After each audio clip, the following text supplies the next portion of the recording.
Hello, everyone. Welcome to our Light of the World webinar. Today we have a special guest speaker, Barbara Newsom from the UK.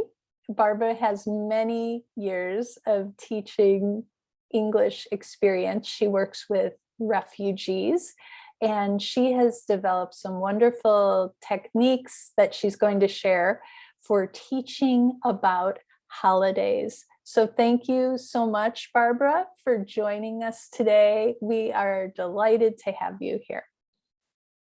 Thank you. Okay, so I'm now going to just begin with our first, let's just get this right, our first screen share, which will be on Pancake Day, which is tomorrow. We call it Pancake Day. It's Shrove Tuesday. This is a lesson plan that I actually used, and it was a mixed ability class, and I did it in a conversational style. And these were the words that I wanted to introduce. So this was done by learning objectives. So by the end of the lesson, the student will be able to recognize the words Shrove, because we call it Shrove Tuesday in the proper way, pancake, Ash Wednesday, Lent, which is the 40-day period leading up to Easter, and then Easter itself, and then fat, which is part of the pancakes section, egg, and fast, so to understand what a Christian fast is, and then February, which is when we normally would have Shrove Tuesday, and to confess, which is really what happens on the Ash Wednesday, because Shrove is the old word for shriven, which means shrink, where people shrink inside to confess their sins before God. And the whole of the Lent period, the idea is that we fast, not complete fast, otherwise we wouldn't be here. We're not as strong as Jesus, but we, for example, I have in the past taken a missed lunch every day for the period, apart from the Sundays when you're allowed to eat. And by doing that, it gave me more time to pray. And that's the whole plan. It's a Church of England, Roman Catholic idea. But it's worth just looking at to teach people. I think maybe even some of the Presbyterian churches may do. I think some of the Orthodox churches do. And some of your students may well come from an Orthodox background, particularly in the Middle East, where they abstain from milk and dairy and so on. So these are interesting lessons to have. And also for people from a Muslim background, for example, where they have their Ramadan and they don't know anything at all about our Easter and our fasting period. Okay, so I know that we don't all follow, fully the fasting as they used to do in the old days, but we can still look at what it means both in a Christian way and in a secular way for these things. So on this particular occasion, my last lesson had been Valentine's Day and hair. So just to say, if you've got a last lesson to remind them of, just to review it very quickly. And then you introduce your topic and the key vocabulary, which we've just done. And then you introduce a lesson and ask easy English questions to find out what the students already know about the topic, because some may know about it from one way or another, and some have an idea, maybe they've got it wrong, and you can kind of gently guide them into what it really means. Okay. And then I say show and tell about the topic. So there are a variety of ways to show and tell about the topic. You can give the students opportunity to practice parts of the topic, both listening and speaking, and include a worksheet activity that the students can do unassisted outside the classroom. Okay, so then you can ask, you know, yourself, what textbook or internet resources are you going to use? What grammar point are they going to be using? What kind of questions do you anticipate they might ask? So learning skills, how are you going to include listening and speaking through the lesson? And how can you make the lesson student-centered? So materials, certainly I've got some materials I can show you. You can have a look, and you're very, you know, much more versatile, I'm sure, at finding your own through various resources like Free Pick, for example. So assessment, what do your students already know? What do they want to know about it? What have they learned? And how can you record your students' progress? These are issues when you're thinking about showing the students that they have actually progressed. It really encourages them. Vocabulary up to 10. I usually limit the amount of vocabulary between 6 and 10 for any lesson, because even a baby can't learn more than 10 a day, you know, so we have to look at the statistics, and they've suggested a maximum of 10 and probably more like 6 for adults on any lesson. So the pronunciation, what do you think they'll need to practice? And how can you modify your lesson materials to support higher students in the group and to support the lower students in the group? So those are the kind of things that I had to do and accommodate for in adult education teaching. Okay, I'm now going to do another thing just to show you here. So these would be the kind of large print sheets that you could make for if you're in a practical classroom, to cut out as cards on card, and you can gradually introduce this vocabulary for them depending on their level, and so on and so forth.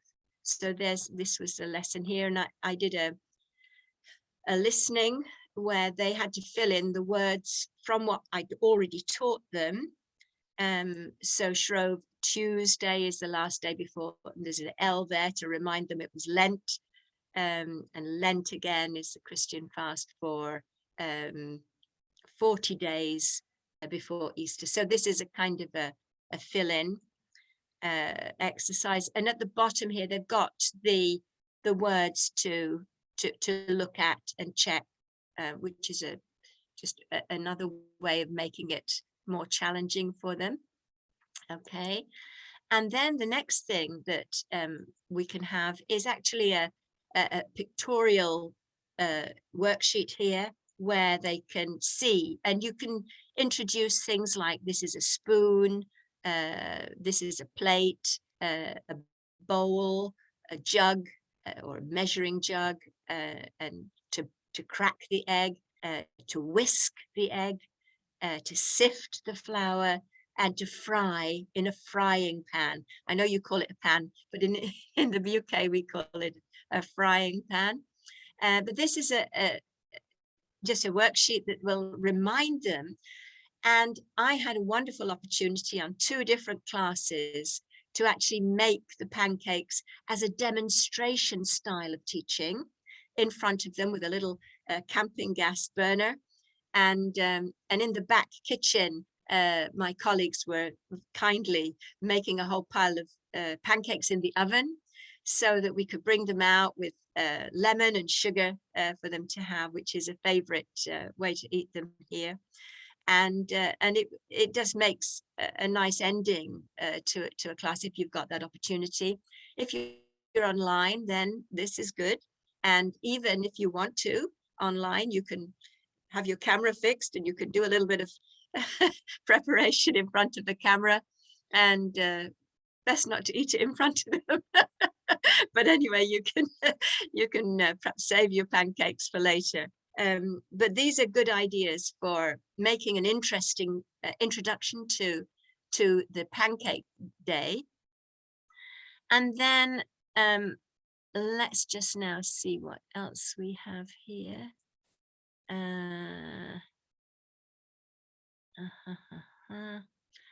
I think actually I'm sorry, I'm just going to have to just search a little here just for what I need for the next one.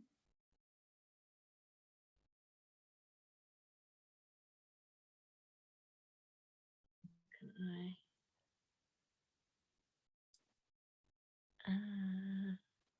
Well, these are great.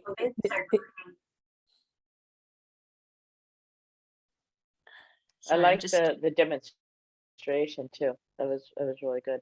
Yeah, it's very, very popular. The main thing not to forget though is the fact that you've got a Christian ministry there. You've prayed about the lesson before.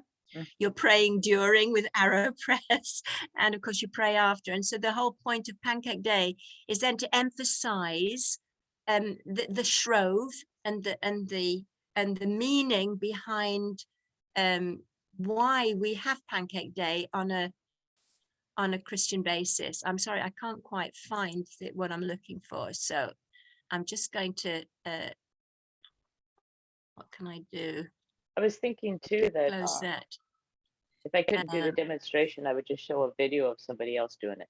Yeah, It was that's a online. very good idea. Yeah. What I'd like to say though is that I'm just going to stop the share a second, just because I can't find what I'm looking for. But what I think is very important is that as you're coming as a Christian, you have an opportunity to be able to introduce the reason behind Pancake Day, the whole reason behind Shrove Tuesday, is that the people had to get rid of all the fat and milk in the house completely. And bearing in mind back then, years and years ago, when it was all there, a lot of people were very poor. So they would probably have that as their main diet. And then suddenly they no longer can use milk or butter or eggs. They had to get rid of them all on that Tuesday, so that on the Wednesday for the 40-day period, there they would be fasting from those dairy products. So they would still have breakfast, but it wouldn't be like cereals back then with milk. They would probably have had bread or cheese or whatever. Oh no, they couldn't have cheese, I guess. Well, whatever they had, they had. But what I'm trying to introduce there is the idea that they were fasting. And so if you go and talk to anybody from, for example, Greek Orthodox or some similar church in Egypt or wherever, they normally would tell you that they would fast from milk and meat right through the 40 days. Now, the interesting thing about the 40 days is it's not exactly to Easter, because if you take away the Sundays, then it actually adds more days to the actual Easter Sunday. So on the Sundays, they were allowed to eat whatever they wanted. You know, they were not fasting on the Sundays, and that's how it worked. And then Good Friday, I know, for example, from all my growing up years, that the Roman Catholic friends had only fish on Good Friday. Some people fast completely on Good Friday.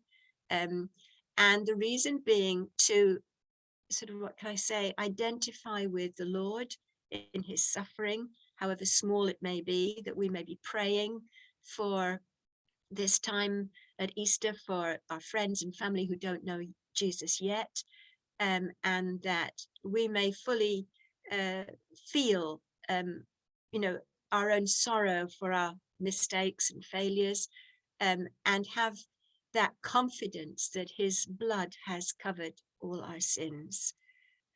So it's a kind of a mixed day. And then on the Easter Sunday, of course, we go to church and we have these wonderful worship times where Jesus has been raised from the dead. So what I like to do is I actually like to go to Free Bible Images and find a film, maybe 2 or 3 films. And they actually, I'm in the fortunate position of teaching only Iranian, so I can find it in Farsi and show them in Farsi these kind of bits of the Christian side of the story.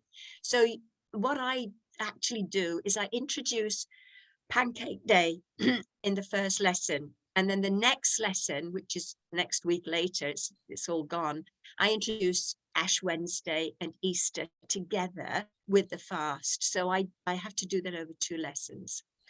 And then I can introduce both the death and the meaning of the cross and the resurrection and the fact that Jesus was seen by over 400 people and all the rest.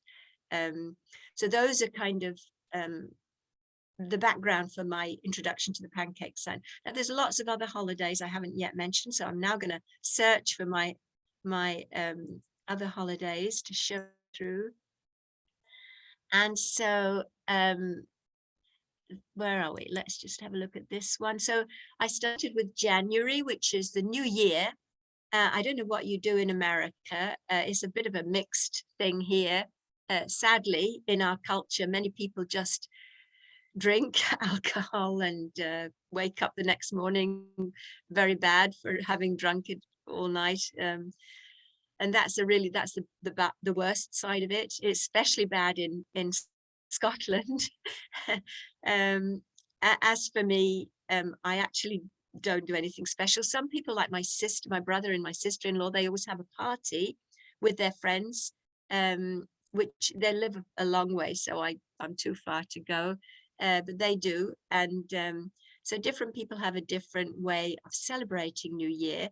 And what you could do to add to that kind of lesson is get some photos from where you live, and just begin to introduce something of the new year. And then we could go on to New Year resolutions. And these are some of the kinds of New Year's resolutions that some of the young people who were interviewed gave. For example, teenagers who like to eat less sweets during Lent, and to be kinder to their little sister and to study more. Another teenager said to do some voluntary work in their area and improve their tennis and maybe be nicer to their boyfriend. Okay. So, and then another teenager said they would like to learn how to play the drums and talk less in class, study harder to get better grades for college or university. So those are the kinds of resolutions that people like to make. And then we look at this one here in New Year in your country. So of course, if I'm talking to Iranians, their New Year actually begins in March, and they have what they call Nowruz. And they have a very different style of New Year. So it's interesting to ask them about what they do and what it means to them, and how old their New Year traditions may be, and whether their grandparents celebrated it the same way, and are children allowed to stay up late to see the New Year, and any special meals that they may have, or activities for New Year's Day. Okay, so let's move on to the next slide. So you can also ask interesting questions like, was it a good year or a bad year? And some years are better than others. And we can remember these years and the special things that happened. So you can choose a good year for you as a teacher and tell the students, and then you can encourage one of the students to say what was a good year for them and what happened and what did you do, who did you meet, where did you go. And then you can make a list of things that have happened in the last year. So new friends, fun things I did, key events and moments, fun things I heard or saw, and important lessons that I learned. And you can have the students interview each other in pairs, depending how many students you have online. And then, do you know what happened in the year you were born? Now that's an interesting one. And then find out as much as you can and describe the year to your class. So that might be a homework task. Okay. And then we can teach them about making resolutions. And this is just some ideas. People write their resolutions in a diary, in a notebook, or a piece of paper, and write some resolutions. You can ask your students to do that. So he's going to. So your mother, your best friend, your boyfriend, girlfriend, your teacher. So I'm not quite sure, you know, what your student might want to say here about any of their family. And then can you think of funny or serious resolutions for the following people? The leader of your country, a famous musician or singer, or a famous sports star. Okay, so these are kind of ways to make more interest in the lesson that the students are actively involved in. So then we come to Valentine's Day. Of course, we've had Valentine's Day now. And you know what? I've just remembered something I nearly forgot. Well, I did forget. I'm just remembering it now. I hope that's making it better. Okay. So the first Valentine was posted around 1806. A little bit about the history on Valentine's Day. And goes on to the next slide, carrying on with the history. And then I can remember teaching this in a class. This is a famous little poem we did when we were children. Roses are red, violets are blue, sugar is sweet, and so are you. Okay, but this was a bit of fun in the class. And then we went on to, I found this lovely, it was an American, the spelling of honor is not British English, you can see, but it was a nice one because it places Jesus in the heart of the love that we share. So honor Jesus with all your heart, never from our Lord depart. Then you'll know the virtuous way to a happy Christian Valentine's Day. Was really something special. So I'm just going to go now to, actually I've missed one out. It's the next one here, this one. Now the lady I taught English with for the Iranian class, she showed me this one. I'd not seen it before. But John's 3:16, using the letters Valentine down the middle. So we had the students try to learn this, which was quite something special.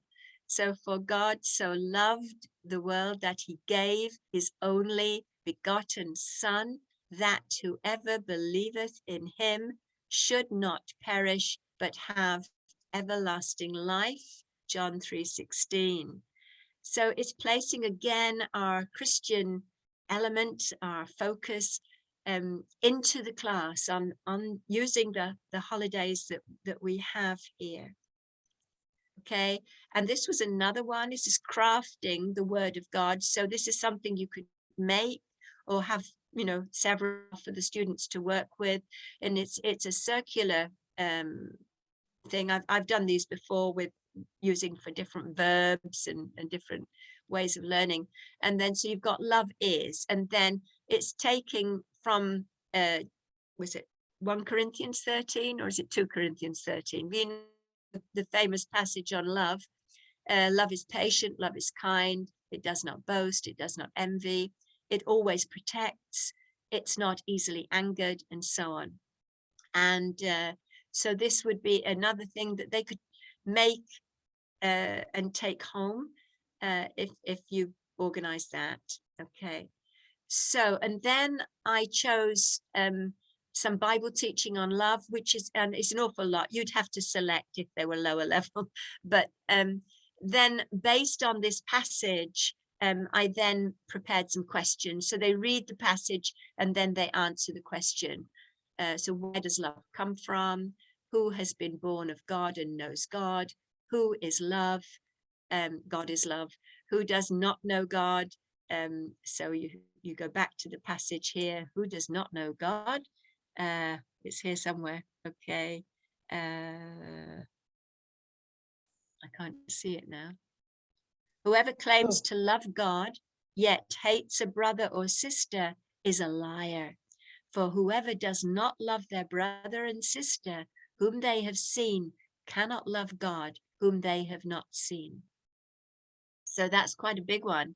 And that's actually part of my story as a new Christian when I was learning to read the Bible.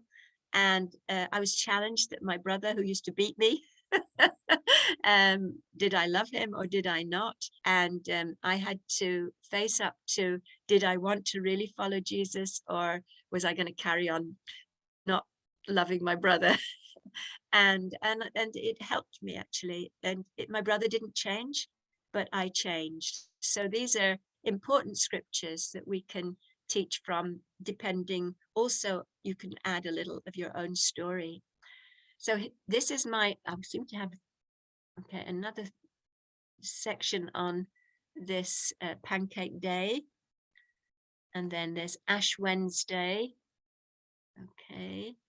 Oh, that's right. In biblical times, you remember reading the Bible, how people covered their head with ash as a sign of mourning. They would tear their clothes, and they still do that in the Middle East, I was told. So when someone is heartbroken because a family member has died, then that you would see that in some countries in the Middle East.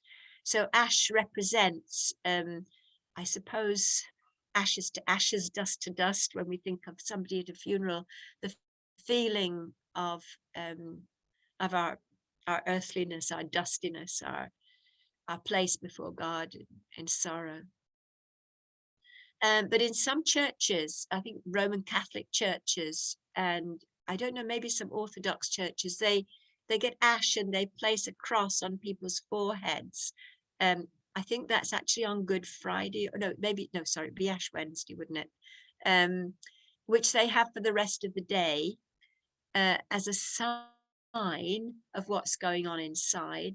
I tend to think, well, Jesus said, when you pray, go into your closet. So my thinking is it's probably best not to walk around with it on the outside, but to make sure it's going on the inside if you've been saying sorry to God for anything. But anyway, and Lent is an Old English word meaning lengthen. So Lent is observed in spring when the days begin to get longer.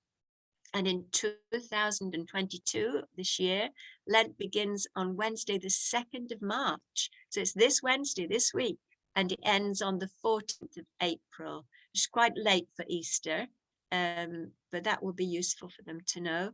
And Lent begins on Ash Wednesday, and the last week of Lent is called Holy Week.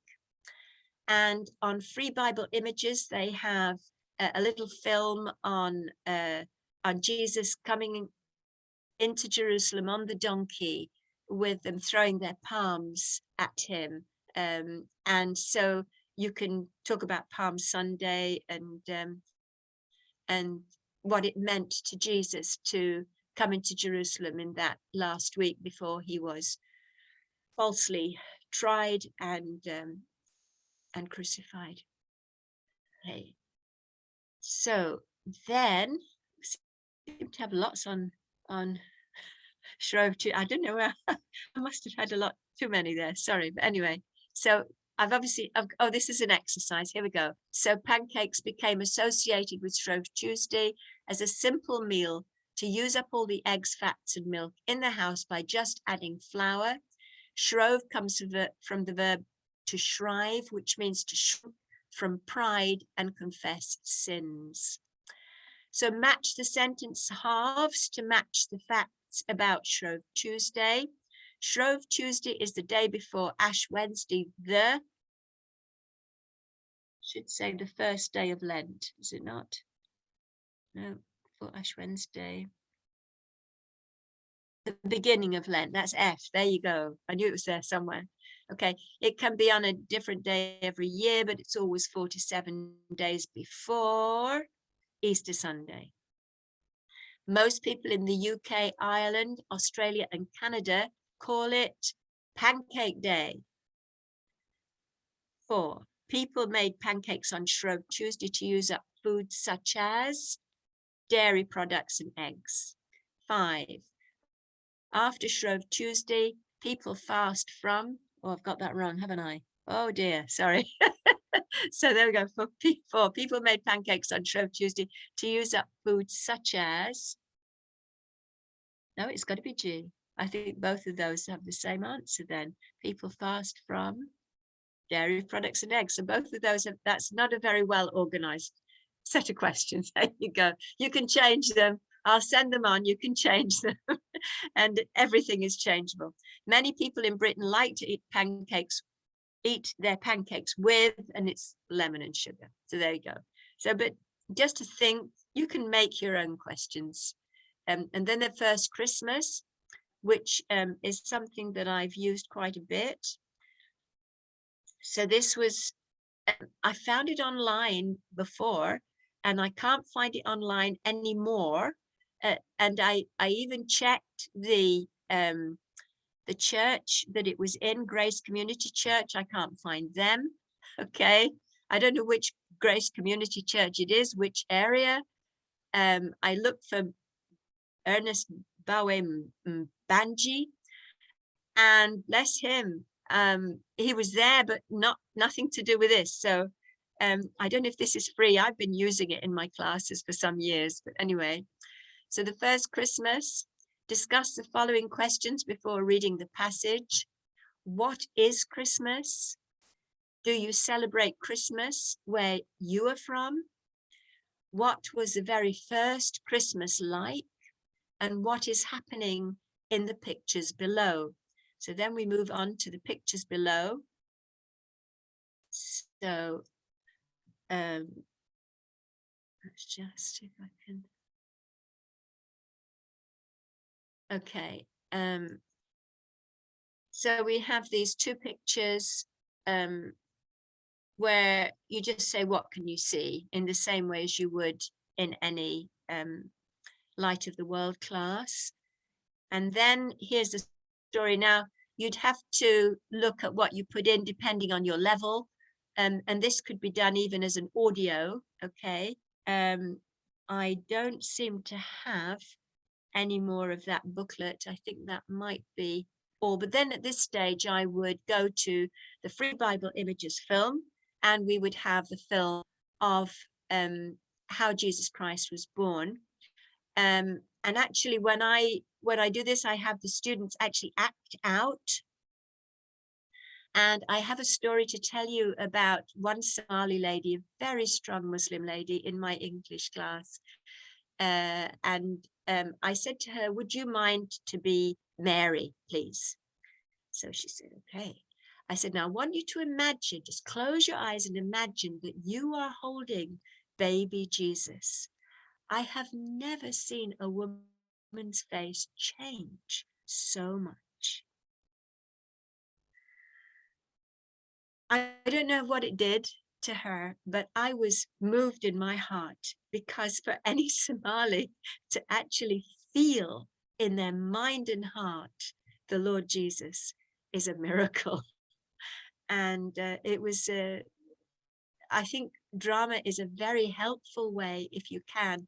And even online, you can do those things. Now, I want you to imagine now that you are, this person or that person.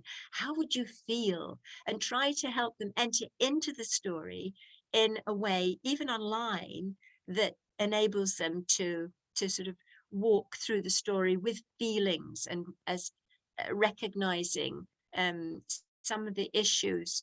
Imagine you were Mary and people were saying, oh, what would happen if he divorced her, and how would she feel in the village? What would people say? And that would be very easily recognized by some of our students. And then how do you think Mary felt when, an angel came? Oh, frightening. Yes, but look what he said. And so you can kind of make more of the story. And one of the things that we did in that same English class where that Somali lady was we taught them a very basic Christmas carol. I can't even remember which one it was, but we had it up on the overhead, and we put the words there. We as a team sung it together, and then we had them say it. We went through the words. What do you understand? What you don't understand? And then we asked them to sing it with us, you know. And so bit by bit, I think we only did 2 stanzas, which is probably too much. But anyway, we had a mixed level group. But these are lovely ways in which you can gently introduce Jesus to people who may have no background whatsoever, and only have, what can I say, a skewed version of Christians in the West, and so on. Or even they've had no Bible at all, no idea of the Bible. What is it? You know, what's in it? And you are gently praying and introducing our Lord Jesus in a way that follows that lovely Bible promise: if I be lifted up, will draw all men unto me. And I think that the holidays are a huge opportunity to do that, you know, however which way we do it. It's to bring together what they see. Otherwise, where do they go with that? Now, Thanksgiving in America is something that we have. Our American friends who live in London, you know, we occasionally get an invite to their Thanksgivings. And when I was at Bible school and we had a whole, like 40 of the students were American, they did a big surprise Thanksgiving for us there. It was just delightful. So I've had a good, what can I say, taste of Thanksgiving in a Christian way.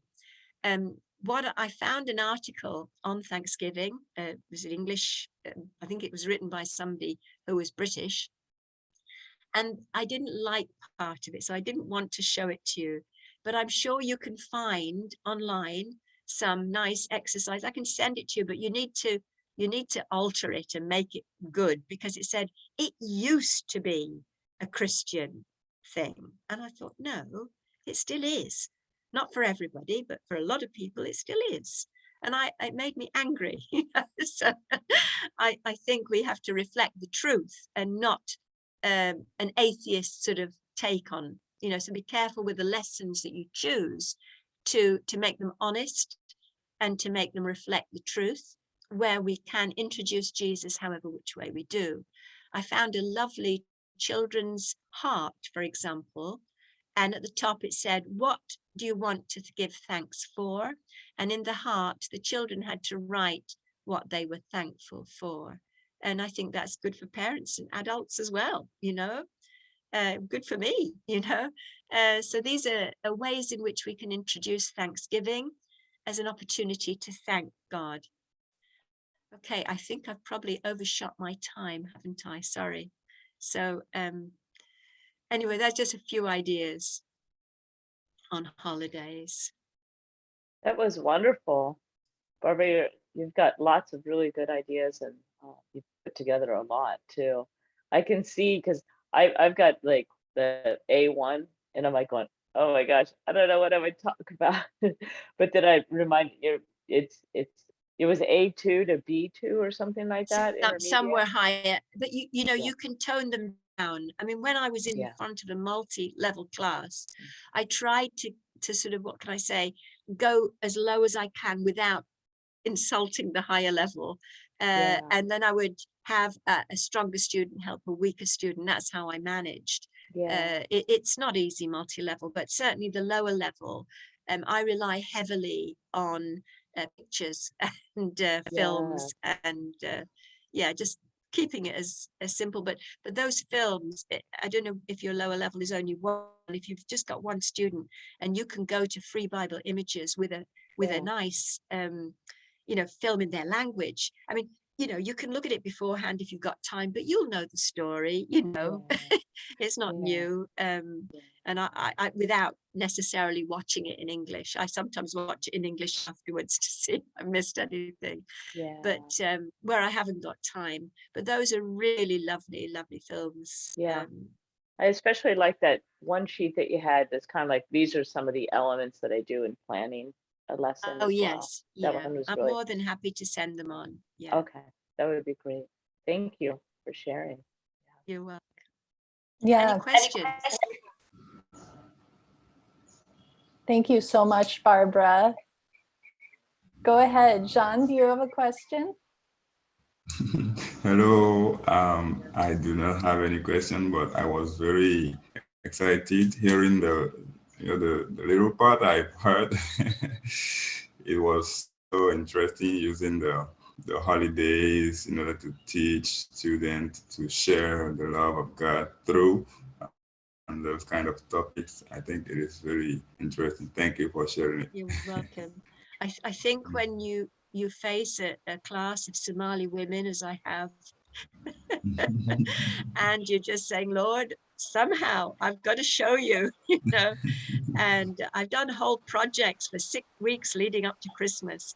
Oh boy, did I have some arguments coming Wow. back at me. But in the end, you know, I felt that the love of Christ came through. I needed it. I said, please, you know, love them through me.